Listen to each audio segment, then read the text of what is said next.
So today we are going into infection control and principles and practices in chapter 4. All right, we're going to definitely discuss things about the federal and the state agencies that regulate the practice of barbering. We're going to listen to classify bacteria. We're going to define bloodborne pathogens and explain how they can be transmitted. We're going to be able to learn how to explain the difference between cleaning, disinfecting, and sterilizing. We're going to be able to identify disinfectants, antiseptics that are appropriate for use in a barbershop. Also discuss standard precautions and explain procedures for handling in exposure incidents. Discuss safe work practices that help prevent accidents and injuries. And we're going to list the responsibilities that we must have and be aware of as a professional barber. Yes, you're going to have to be responsible, okay? All right. So, of course, I am your dynamic instructor. Let's just dive right in. And we're going to be reading and highlighting, okay? Reading and highlighting. We got to get it done. One of the things that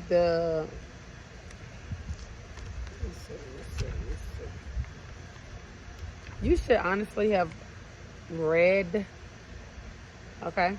You should have honestly read, but one of the things in the publisher note that we wanted to take note of is the term cleaning, which is defined as a mechanical processing of scrubbing using soap and water or detergent and water to remove all visible dirt, debris, and many disease-causing germs, okay? We want to make sure we're highlighting that. Take note of that. Highlight sanitizing.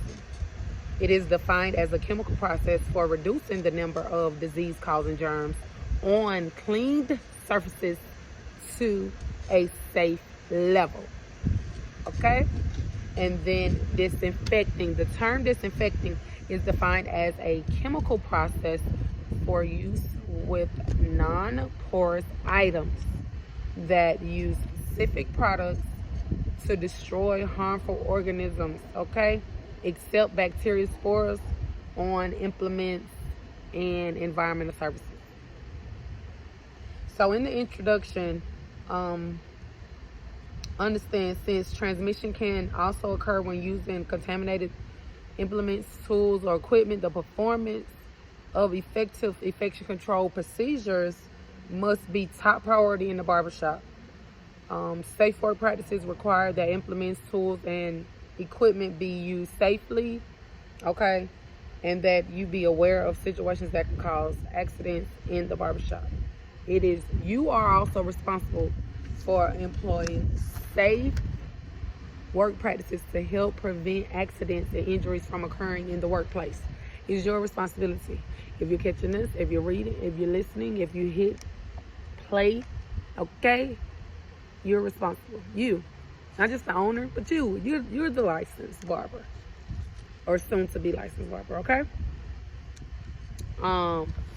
Why study infection control? The principles and practices. A barber should study and have a thorough understanding of infection control principles and practices, because why it is important to know about pathogens you and your clients may be exposed in the barbershop and their modes of transportation. Transmission. I'm talking about transportation. Understanding the practice and practicing proper infection control within the laws and rules will help safeguard your health, the health of your clients, and your business.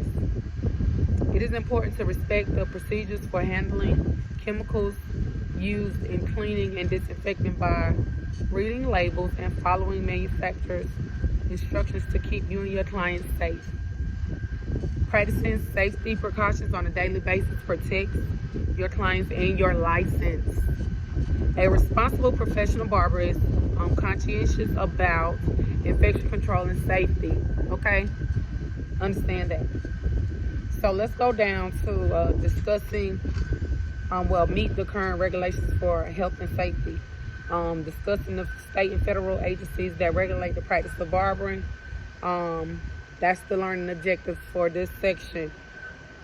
Please highlight these guidelines also monitor safety in the workplace and place limits on the types of service you can perform in the barbershop, okay? So the federal agency, OSHA, Occupational Safety and Health Administration, OSHA, highlight that, was created as a part of the U.S. U.S. Department of Labor to regulate and enforce safety and health standards to protect employees in the workplace, okay? That's what OSHA's job is, to make sure that the workplace is safe.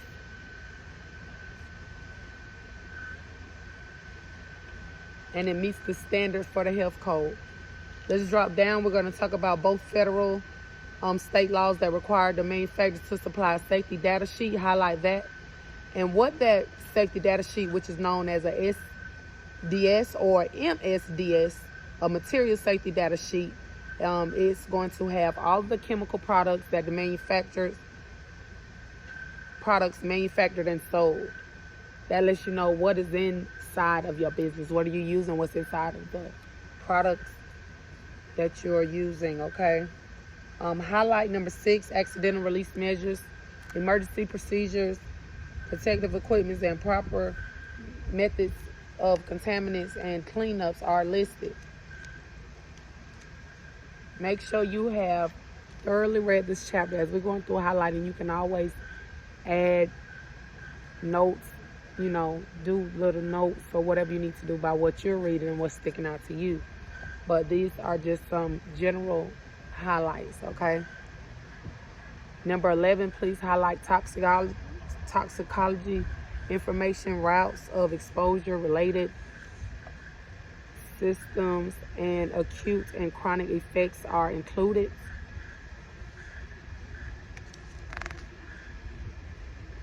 You can take a look if you want to down at the SDS, the figure 4-2.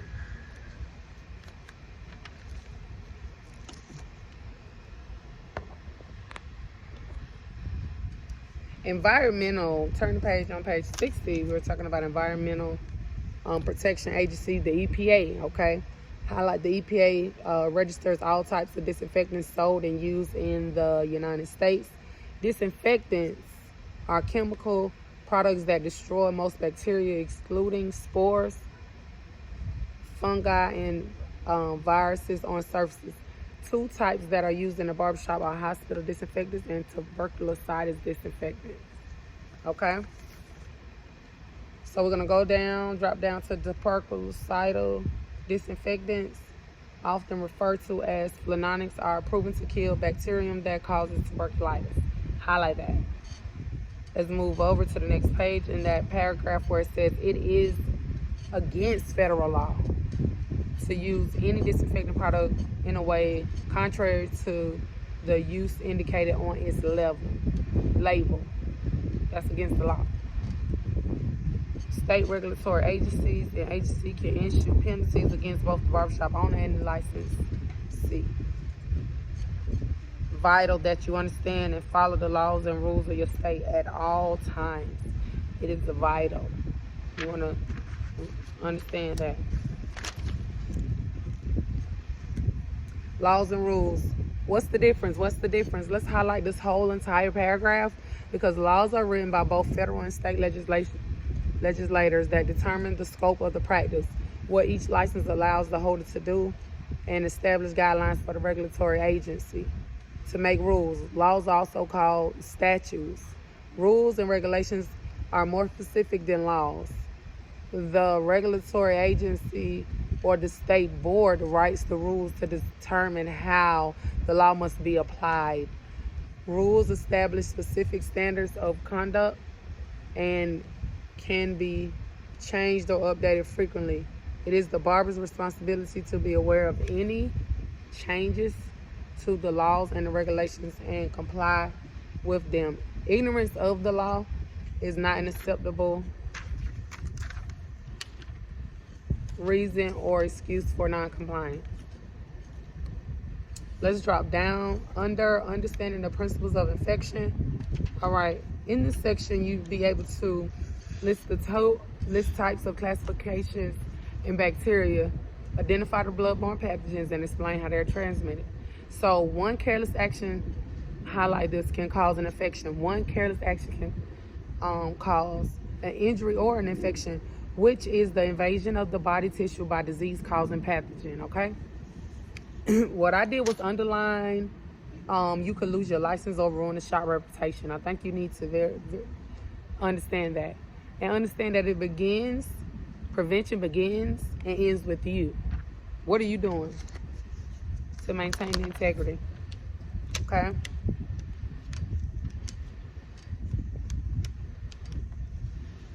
So, just make a note by this. Effective infection control in the barbershop also influence the professional image of the establishment, okay? So let's move on down to infection control. So an infectious disease is caused by a pathogenic, which is harmful pathogenic path, is making a way to you. It's making a way to you. That's kind of how I use that to remember. Pathogenic organisms that enter the body, okay? Then we have make a note by cleaning. And then we have the process of disinfection. The process of disinfection involves the use of a chemical to destroy most, but not necessarily all, harmful organisms on environmental surfaces. Highlight: disinfection is not effective against bacterial spores, which are bacteria capable of producing protective coating that allows them to withstand any harsh environments and to shed the coating when conditions become more favorable to them. Highlight: fungicidal, capable of destroying molds and fungi. Drop down under bacteria and highlight the bacteria definition, which bacteria are single-cell or microorganisms that have both plant and animal characteristics. Move over to the next page, and we're talking about the types of bacteria. Pathogenic bacteria are harmful organisms that can cause disease or infection in humans when they invade the body. If you drop down to table 4-1, then you can see some of the causes of diseases. We're talking about the bacteria, the fungi, direct transmission, indirect transmission, infection, and all that good stuff. Yeah, look over those. So, those terms. Classification of pathogenic bacteria. They come in 3 different shapes, and Staphylococcus are pus-forming bacteria that grow in clusters like bunches of grapes. They cause abscess, pustules, and boils. Then let's talk about Diplococcus. They are spherical bacteria that grows in pairs and causes diseases such as pneumonia. Let's drop down to the movement of bacteria and highlight this. Different bacteria move in different ways. The term mobility refers to self-movement. Cocci rarely demonstrate self-movement and are generally transmitted in the air and the dust within the substance which they settle. Bacilli and Spirella are both capable of movement, like slender hair-like extensions called flagellum. Locomotion, moving about. You may also hear people referring to cilia in reference to cell movement, but they are much shorter than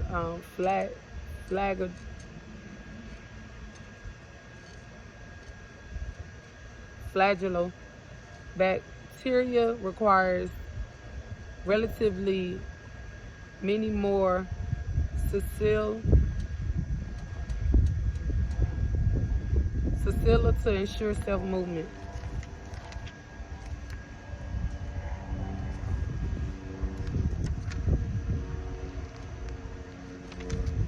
bacilli. All right, let's move on to the active stage, which is under bacterial growth and reproduction. The active stage.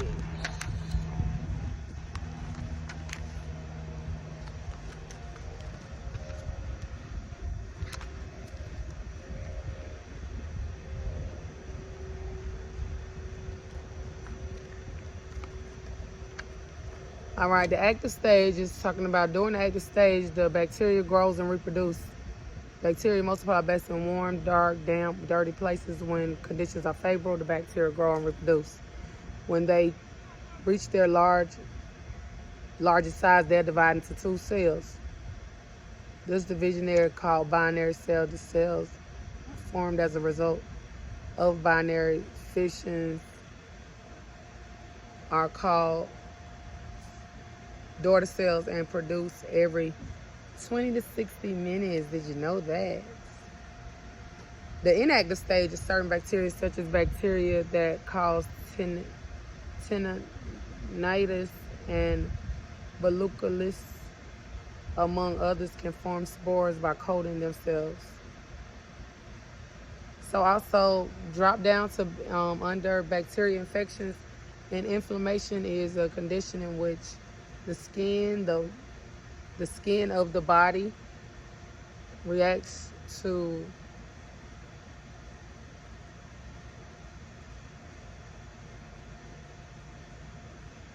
let